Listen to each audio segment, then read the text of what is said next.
बिस्मिल्लाहिर्रहमानिर्रहीम। Welcome to all.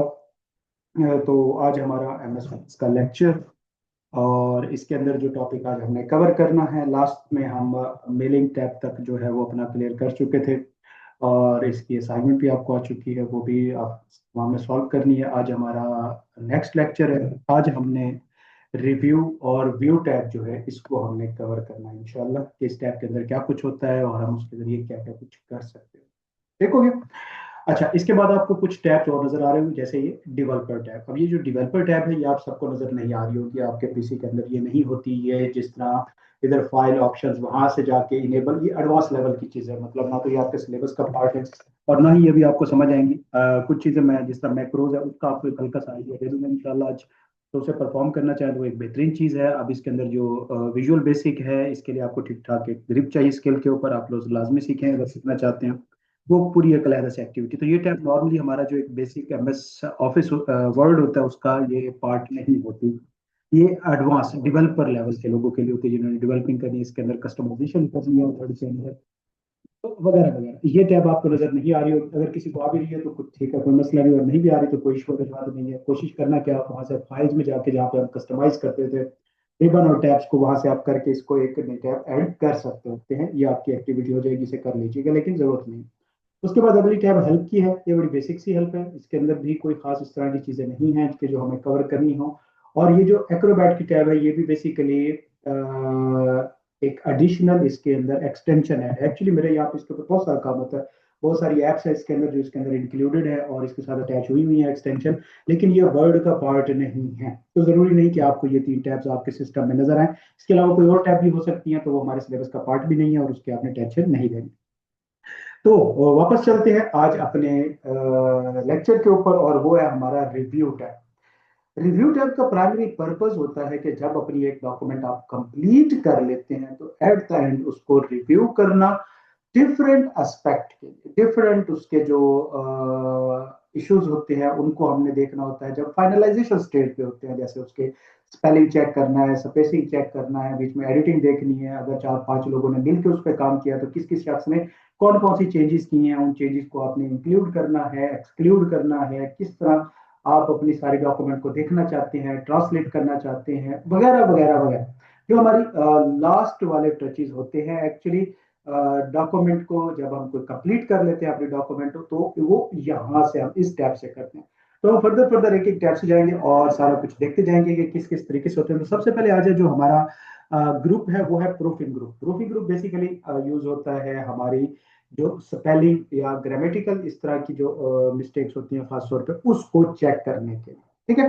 तो इसके अंदर आपको जो पहला पहला आपको बटन नजर आ रहा होगा, ये स्पेलिंग एंड ग्रामर चेक है। तो आपने पूरी डॉक्यूमेंट में से अगर कोई स्पेल आपने किसी स्पेसिफिक लाइन में से चेक करना है, तो आप उसको हाईलाइट करेंगे और उसके लिए स्पेलिंग या ग्रामर चेक करेंगे, तो वो आपको बता देगा कि आपकी फिलहाल कोई इशू नहीं है इसके अंदर। जी बिल्कुल, इसके अंदर कैसे इशू हो सकता है। खैर, और आपने अगर कहीं पे कुछ सिलेक्ट नहीं करना, पूरी डॉक्यूमेंट चेक करनी है, तो इसके ऊपर क्लिक करेंगे और ये पूरी डॉक्यूमेंट आपको बता देगा spelling and grammar check is complete. इसके अंदर कोई आपको इशू नहीं आ रहा। लेकिन फॉर एग्जांपल अगर हम इसके अंदर कोई स्पेलिंग एक तो गलत करते हैं, तो उसके बाद हम दोबारा चेक करते हैं, तो ये देखें जैसे ही मैंने उसके ऊपर किया उसने मुझे बता दिया। ये देखें ये लाइन है और इसके अंदर यहाँ पे यूजेज, और उसने ये सारी चीजें बता दी कि कहाँ कहाँ पे आपकी गलतियां हैं। मैंने एक इसके अंदर से स्पेलिंग एरर की थी और उसने मुझे बता दिया कि आपकी यहाँ पे एक एरर मौजूद है, आप इसे करेक्ट कर सकें। आप इसे रीड आउट लाउड भी कर सकते हैं। यहाँ पे आके ये रुक गया है, आप इसे लिसन कर सकते हैं, देख सकते हैं कि उसने सजेशन क्या थी, इसकी जगह पे आप कौन कौन सा वर्ड यूज कर सकते हैं। नीचे जाएंगे तो ये मुख्तलिफ तरह के स्पेलिंग यहाँ पे मौजूद है। आप ये यूज करना चाहते हैं, ये करना चाहते हैं, ये करना चाहते हैं। और अगर बाज़ औक़ात ऐसा होता है कि हम शॉर्ट वर्ड यूज कर रहे होते हैं, जिसको वो क्या कहते हैं एब्रिवेशन यूज कर रहे होते हैं, तो उसको डिक्शनरी एरर दे देती है क्योंकि वो डिक्शनरी का इंक्लूड नहीं होता, तो हमें वहां पे रखना होता है। तो ये जब हम उसको रखेंगे और स्पेल चेक करेंगे तो उसकी तो गलती हमें शो कराएगा कि स्पेलिंग ठीक नहीं है, और लेकिन हमने रखना है तो आप यहाँ पे कर सकते हैं इग्नोर वर्ड्स। आप उसे कह सकते हैं कि चले इस बार तो ये जो है वर्ड ऐसे ही लिखा जाना चाहिए, इसके स्पेलिंग ऐसे ही है, आप उसे इग्नोर कर देंगे तो वो उसको वहीं पे छोड़ देगा, वो कहेगा ठीक है कोई मसला नहीं है। लेकिन अगर मैं बात करूं, यहाँ पे मैं इसको डिलीट करता हूँ और दोबारा मैं स्पेलिंग चेक में जाता हूँ, तो एक डेवलपर का उसने मेरे पास जो एरर है वो दे दिया कि भाई देखिए आपने स्पेलिंग जो है वो गलत की है। तो इन दो में से कौन सा स्पेलिंग जो है वो आप उठाना चाहते हैं। तो मैं डेवलपर पे क्लिक करूंगा, तो उसने पीछे वाला डेवलपर डिलीट करके आगे वाला डेवलपर जो उसने ऐड कर दिया। लेकिन ये जो लाइनें डाल रहा है ये बेसिकली डॉक्यूमेंट के फाइनलाइजेशन स्टेज पे ये खत्म हो जाएंगी। बराबर, तो पॉइंट ये है कि ये वाला, अच्छा इसकी शॉर्ट की है क्या है, और वो है F7। जैसे ही आप F7 प्रेस करेंगे तो वो खुद ब खुद उस पूरे डॉक्यूमेंट को चेक करके वेरीफाई कर लेगा कि जनाब आपकी इस डॉक्यूमेंट में कहीं पर स्पेलिंग या ग्रामर की मिस्टेक है या नहीं। तो आपने जब MS ऑफिस के अंदर कोई काम कर रहे हो, कोई उस तरह का अच्छा, एक चीज अभी जो रेड नजर आ रहा था वो मैं आपको बाद में बताता हूँ क्या चीज थी। खैर, तो अगर आपने इस तरह करना है तो आप इस तरीके से स्पेलिंग चेक कर सकते हैं अपनी डॉक्यूमेंट के अंदर, और आप जब नोट करते हैं, और ये आप अपनी एक कॉमन प्रैक्टिस बना लें कि जब भी आपने कोई डॉक्यूमेंट लिखते हैं या कोई पैराग्राफ लिखते हैं किसी भी तरह से, तो F7 आपने लाजमी प्रेस करके एक बार स्पेलिंग एरर उसका चेक कर लेना होता है। तो ये हमारा बेसिकली जो टाइप है वो ये बटन काम करता है। उसके बाद आगे है हमारा थिसारस बटन। ये बेसिकली हमें सजेस्ट करता है कि हमारे अल्फाज जो हम यूज कर रहे हैं उनके सिनोनियम्स एंटोनियम्स वगैरह आपने आइडेंटिफाई करने हो, तो ये आपको सजेस्ट करता है। जैसे मैं इसके ऊपर क्लिक करके मैं यहाँ पे करता हूँ, तो ये देखें, ये ग्रुप का उसके नीचे जो जो उसकी जगह पे आप यूज कर सकते हैं वर्ड सिनोनियम के तौर पे उसने आपको प्रोवाइड कर दिया है कि आप इसमें से कौन सा वर्ड यूज करना चाहते हैं, आप नहीं करना चाहते। तो यहाँ से आप सिलेक्ट कर सकते हैं सिनोनियम एंटोनियम जो आप कहेंगे उसे, वो सर्च कर लेगा। ठीक हो गया। तो ये बेसिकली थिसारस जो हमारा बटन होता है वो किस लिए यूज होता है कि जो आप इसके अंदर सिनोनियम यूज कर रहे होते हैं, जो आप अल्फाज यूज कर रहे हैं उनके आपने सिनोनियम या एंटोनियम पता करने हैं, तो वो आपको ये प्रोवाइड कर देगा यहाँ से। ठीक हो गया, ये वाला बटन भी हमारा क्लियर हो गया। उसके बाद हम चलते हैं अगले बटन पे, और अगला बटन है हमारा वर्ड काउंट का।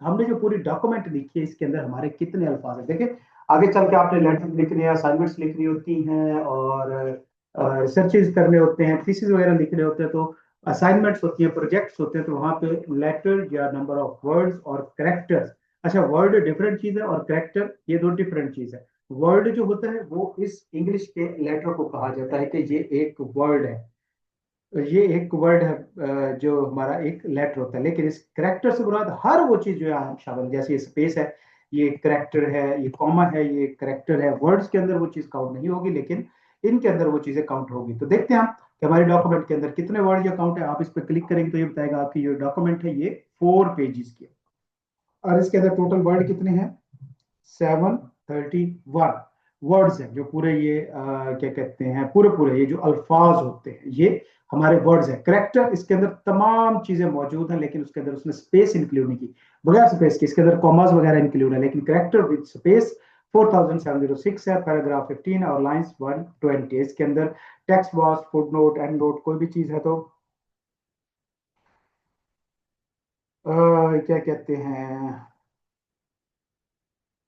ये जो है आपकी, इधर से आप रिव्यू कर सकते हैं कि जो डॉक्यूमेंट आपने बनाई है। नॉर्मली एक और तरीका जो हम जुगाड़ो या गरीब लोगों का यूज करते हैं वो ये होता है कि हम इसको सिलेक्ट करते हैं और इधर नीचे देखते हैं, तो ये हमें अल्फाज यहाँ पे लिखे हुए दे देता है, वर्ड काउंट वगैरह। यहाँ पे देखें, पेज 1 और 4, 22 और 731 वर्ड वगैरह वगैरह वगैरह, ये सारा कुछ यहाँ पे हमें इंग्लिश लैंग्वेज एक्सेसिबिलिटी और ये सारी चीज यहाँ पे भी दे सकता है। लेकिन ये प्रॉपर जुगाड़ वाला गरीबों वाला तरीका है, आपने ये नहीं करना। जब भी आप डॉक्यूमेंट लिखें और आपको number of words, paragraph, sentences चाहिए तो आपने यहाँ पे आना है और वर्ड काउंट पे क्रिएट प्रेस करना है।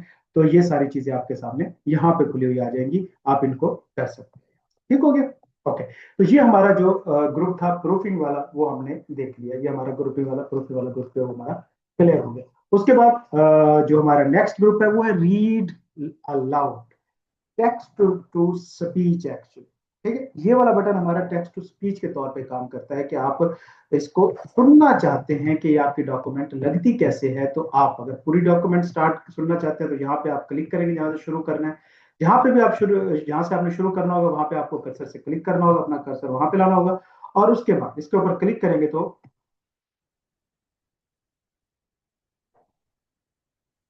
ठीक है, तो ये शुरू हो जाएगा। अगर आपने कुछ स्पेसिफिक सिलेक्शन जो है वो करनी है तो आप उतना सिलेक्ट करके इस बटन के ऊपर प्रेस करेंगे तो ये टेक्स्ट टू स्पीच कन्वर्टर है। आप इसे यूज कर सकते हैं अपने डॉक्यूमेंट को लिसन करने के लिए, कि आपने जो एक बड़ी सारी डॉक्यूमेंट लिखी है, पढ़ने का टाइम नहीं है, आप कहते हैं ठीक है ये साथ पे चलती रहे और मैं सुन लेता हूँ इस डॉक्यूमेंट को क्या है, तो आप यहाँ से कर सकते हैं।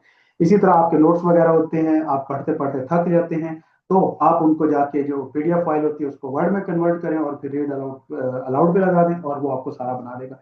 इसी तरह हम यूट्यूब वगैरह पे काम कर रहे होते हैं या कहीं फेसबुक पे कोई चीजें आप काम कर रहे हैं और वहां पे आपको टेक्स्ट स्पीच का फॉर्मेट यूज करना है, तो अगर आपके पास कोई फ्री टूल मौजूद नहीं है, इतनी ज्यादा नॉर्मली मौजूद नहीं है जो टेक्स्ट टू स्पीच इतनी बड़ी बड़ी चीजों कर सकें, तो ये एमएस ऑफिस के अंदर फ्री के अंदर मौजूद है। आप यहाँ पे आके इसको टेक्स्ट टू स्पीच पे लगा के इसे रिकॉर्ड कर लें किसी भी स्क्रीन रिकॉर्डर से या ऑडियो रिकॉर्डर से, और ये सारी की सारी स्टोरी आपकी रिकॉर्ड हो जाएगी। तो ये वाला हमारा टैब जो है ये यूज होता है रीड करने के लिए। उसके बाद हमारा अगला टॉपिक है एसेसिबिलिटी। ये वो वाला टॉपिक है जो हम पहले इधर फाइल ऑप्शन के अंदर करके आ चुके हैं। हमारे जो ऑप्शंस थे उसके अंदर एसेसिबिलिटी वगैरह हमने ये देखी थी। यहाँ पे ये वाली चीज हम पहले कर चुके हैं।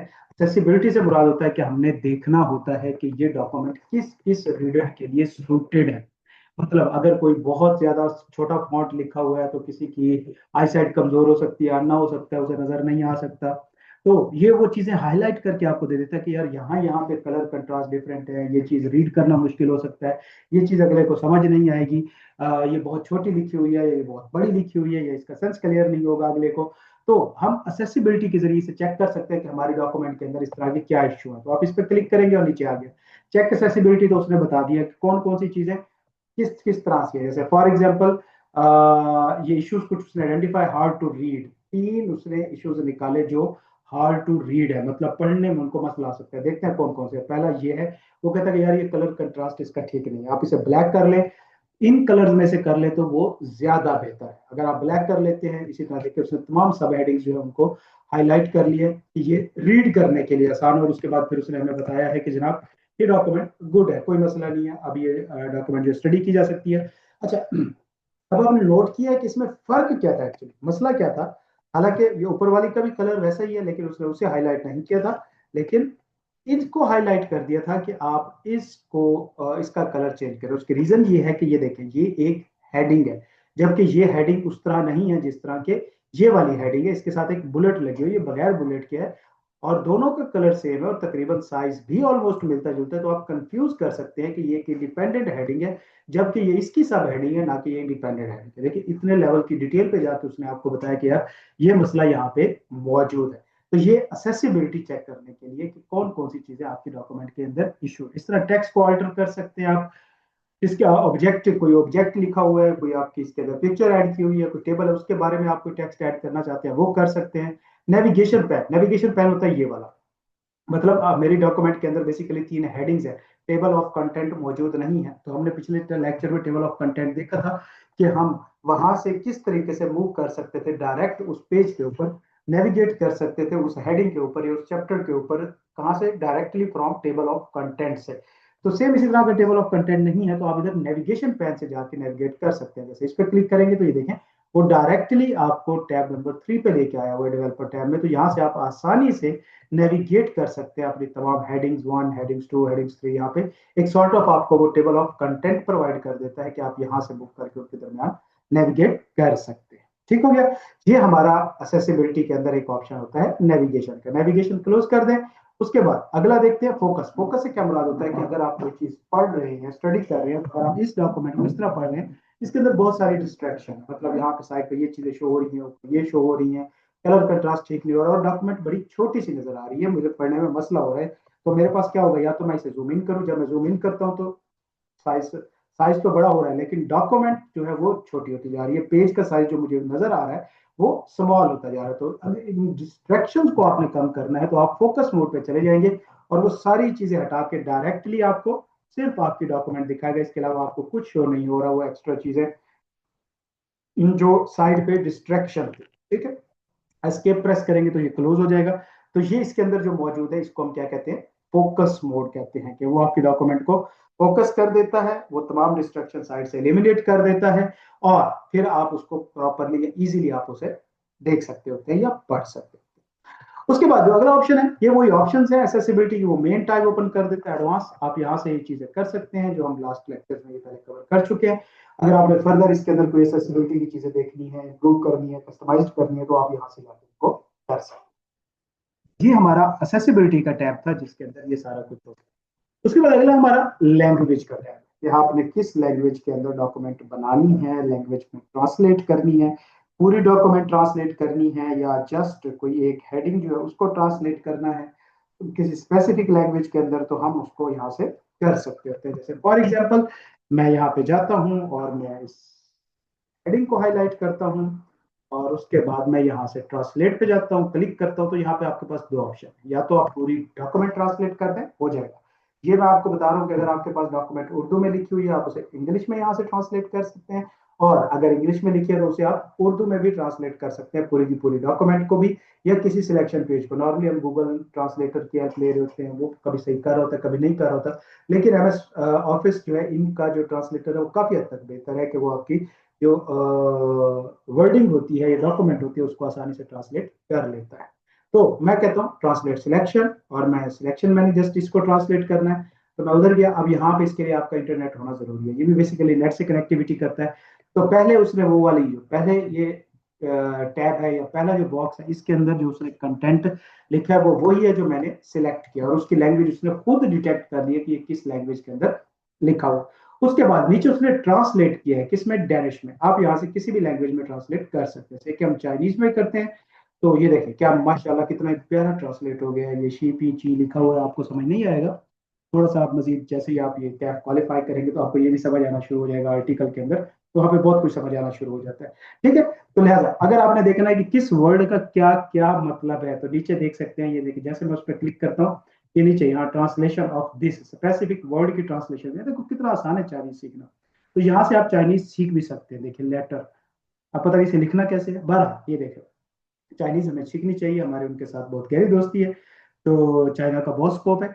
आपने इसको यहाँ से सीख लेना, ठीक है। ये देखिए ऊपर हाईलाइट कर रहे हैं कौन सा वर्ड है कैसा है। इसी तरह आप किसी और लैंग्वेज के अंदर भी करना चाहें तो हम, चाइनीज सिंप्लीफाइड भी है, देखें ये कितना आसान हो गया उससे। पहले वाला चले समझ नहीं आ रहा था, अब ये ना कहें कि आपको ये वाला भी समझ नहीं आ रहा, ये तो बहुत सिंप्लीफाइड चाइनीज में लिखा हुआ। हम देखते हैं कि मजीद कोई चाइनीज है। ओके, चाइनीज ट्रेडिशनल कर लेते, देखे वो क्या बात है, मतलब ये तो हमें चीज ऐसे ही आनी चाहिए ना फिंगर टिप्स पे। अब तो आपके पास कोई एक्सक्यूज नहीं है कि आपको चाइनीज नहीं आती, इतनी सिंपल सी चीज है आपके पास। डॉक्यूमेंट लिखें, वहां पे क्या हाल है उसको कैसे करते हैं तो आप यहाँ पे लिख लें, और फिर उसके बाद उसे रीड आउट लाउड करके देखें क्या बनता है। खैर बार, तो यहाँ से आप कर सकते हैं, और उसके बाद अगला ऑप्शन क्या है, आप इसको इंसर्ट भी कर सकते हैं। मतलब आपने जहां पे उसे इंसर्ट करना हो, जो ग्रुप था जो आपने जिसको हाईलाइट करके आपने वो किया था, उसकी जगह पे आप उसको इंसर्ट करना चाहें तो इंसर्ट भी कर सकते हैं उस ट्रांसलेशन को। एक मिनट दीजिए, तो उसको आपने, ओके, तो ये यहाँ पे इंसर्ट, ये उतना स्पेसिफिकली काम नहीं कर रहा, लेकिन बहरहाल देखिए, अच्छा ये देखिए यहाँ पे इंसर्ट हुआ। अब ये इंसर्ट हो गया, तो आपने इसको एक काम करते हैं ना, वो उसको अच्छा, वो जो ये जो चाइनीज लिखा हुआ है इसको वो रीड, देखते हैं कैसे करते हैं। नहीं करता उसको, अच्छा। ये आपने ध्यान में रखना है अब कि जनाब जो क्या कहते हैं, आपकी कन्वर्जन होगी या ट्रांसलेशन होगी वो सिर्फ टेक्स्ट आउट लाउड में सिर्फ इंग्लिश को ही पढ़ेगा, बाकी लैंग्वेज नहीं पढ़ेगा, वरना बड़ा मजा आना था हमें, हम आज चाइनीज सीखते प्रॉपर। खैर बात, तो यहाँ से आप जो है ट्रांसलेट कर सकते हैं, पूरी डॉक्यूमेंट भी आप कर सकते हैं। वो देखिए उसने पूरी की पूरी हेडिंग को ही चेंज कर दिया, वो जो हेडिंग थी और उसको उसने कन्वर्ट कर दिया चाइनीज ट्रेडिशनल, बड़ी सी आसान सी लैंग्वेज है। खैर ओके, इसको पढ़ते कैसे होंगे वो लोग, मुझे तो ये नहीं समझ आ रहा। देखें किस तरह अजीब से बॉक्स बने हैं, छोटी छोटी बिल्डिंग्स बनाई हुई है बस। तो ये हमारी ट्रांसलेट है। इस तरह पूरी डॉक्यूमेंट आपने ट्रांसलेट करनी है तो आप पूरी की पूरी डॉक्यूमेंट भी ट्रांसलेट कर सकते हैं किसी लैंग्वेज के अंदर। खैर वो एक लंबा काम होगा, तो वो आपने खुद करके उसको देख लेना है कि आपने कैसे ट्रांसलेट किया। उसके बाद जो हमारा अगला ग्रुप है वो है कमेंट्स का। कमेंट सेक्शन के अंदर ये हम पहले पीछे देख चुके हैं, किसी ना किसी ग्रुप के अंदर ये मौजूद था। हम कहीं पे कमेंट ऐड करना चाहते हैं, आप कहीं पे पढ़ा रहे हैं, आपको कहीं पे एक्सप्लेनेशन चाहिए और आप चाहते हैं कि इसको मैं डॉक्यूमेंट का पार्ट ही बनाना चाहता हूँ, लेकिन एज एक्सप्लेनेटरी नोट मैं साथ लिख लेता हूँ कि जब मैं उसे बता रहा हूँ। ये नॉर्मली हम कर रहे होते हैं जब स्टूडेंट्स को पढ़ा रहे होते हैं या लेक्चर्स दे रहे होते हैं, और बीच में किसी स्पेसिफिक एब्रिवेशन को यूज होता है, किसी इदारे का, किसी कोड का, किसी प्रोग्राम का, तो हम उसका कंप्लीट वर्ड यूज नहीं करते, बल्कि उसकी जगह पे हम फिर क्या कहते हैं एक्सप्लेनेशन एज अ कमेंट अपने साथ लिख लेते होते हैं, और जब बच्चों को पढ़ाते हैं तो हम उसको बता देते हैं। तो ये आपने जहाँ पे भी वो लिखना हो न्यू कमेंट ऐड करेंगे, तो ये देखिए साइड पे आपका कमेंट आ गया है, और आप यहाँ पे लिख सकते हैं कि आपने किस चीज का, जो भी आपने यहाँ पे लिखना हो अपने रिमाइंडर के लिए, तो आपको ये शो होना शुरू हो जाएगा। अगर अब देखिए आपको ये कमेंट नजर नहीं आ रहा, सिंपल ये चीज नजर आ रही है, इस पर क्लिक करेंगे तो वो आपको बता देगा, ये हाईलाइट कर दिया उसने टेक्स्ट कि यहाँ पे आपका कमेंट ऐड है, और वो कमेंट है क्या, आप इसके ऊपर क्लिक करेंगे तो वो कमेंट आपको शो करा देगा। लेकिन अगर आप चाहते हैं कि साथ साथ कमेंट आते रहे, तो ये ऊपर एक ऑप्शन है शो कमेंट, शो पे करेंगे तो वो कमेंट्स आपको एक साइड पे दिखाना शुरू कर देगा। तो यहाँ पे आप दोबारा क्लिक करेंगे तो ये हाइड हो जाएगा, और आप इसको नेक्स्ट कमेंट अगर आपने किया उस पर डायरेक्ट जाना चाहते हैं जा सकते हैं, प्रीवियस पे जाना चाहते हैं जा सकते हैं, और इसे डिलीट करना चाहते हैं तो ये आप डिलीट यहाँ से कर सकते हैं। तो ये बेसिकली हमारा कमेंट का बॉक्स है। इसके अंदर एक कमेंट, अच्छा वो कमेंट था, ये न्यू कमेंट, ये टाइपिंग करके लिखा था, आप राइट करके भी कमेंट लिख सकते हैं। ठीक है, मतलब हाथ से, जिस तरह हम पेन से लिखते हैं, आप अपने हाथ से भी कमेंट लिख के ऐड कर सकते होते हैं। तो अगर आपने हाथ से लिख के करना है तो ये आपके पास इंक कमेंट का ऑप्शन मौजूद है कि आपने पेन को यूज करते हुए या टच यूज करते हुए अपनी मर्जी से कोई आपने कमेंट देना है तो वो आप कर सकते हैं। यहाँ पे फिर आपके पास फर्दर ऑप्शन है पेन के, और इरेजर के ऑप्शन भी हैं, आप इसको इरेज भी कर सकते होते हैं। खैर बहरहाल, तो ये हमारे पास इस तरीके से कमेंट के ऑप्शन ये मौजूद है। तो ये हमारा कमेंट का ग्रुप है कि आपने अपनी डॉक्यूमेंट के अंदर अगर कोई कमेंट ऐड करना है तो वो कैसे कर सकते हैं। ये क्लियर हो गया, यहाँ तक चीजें क्लियर है। एक बार ये सारी पीछे वाली चीजें देखिए, इसका एक बार दिमाग में मैप बनाए, फिर आगे चलते हैं।